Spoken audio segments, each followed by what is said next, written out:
अब परमात्मा ने एक लीला करके दिखाई कि यदि तुम सच्चे भाव से मेरे पर आश्रित रहोगे और इस ज्ञान के आधार से तुम लगे रहोगे तो तुम्हारी मदद ऐसे होगी। वो लीला करके दिखाई थी।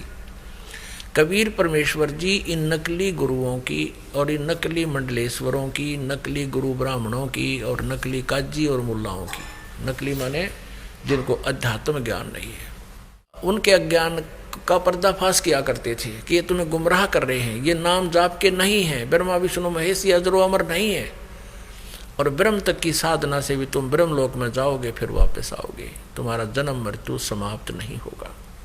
और ऐसे मुल्ला और काजियों से कहा करते थे कि तुम साधना जो बता रहे हो अपने अनुयायियों को, ये हजरत मोहम्मद जी का आदेश नहीं है, उनकी दीक्षा शिक्षा नहीं है। इन बातों से दुखी होकर के परमात्मा के साथ बहुत बदसलूक किया हिंदू और मुसलमान के गुरु पीरों ने। उन्होंने सब हथियार अपना लिए, बदनाम उनको करने की चेष्टा की, जान से मारने की चेष्टाएं की, उनके सामने ऐसी कंडीशनें रख दी, वो भी परमात्मा ने पूरी कर दी, फिर भी ना माने। तो पुण्यात्मा आखिर में उन्होंने क्या सोचा, मिलकर हिंदू और मुसलमानों के नकली गुरु पीरों ने परमात्मा कबीर जी के बारे में झूठी चिट्ठी लिख दी पूरे भारतवर्ष में।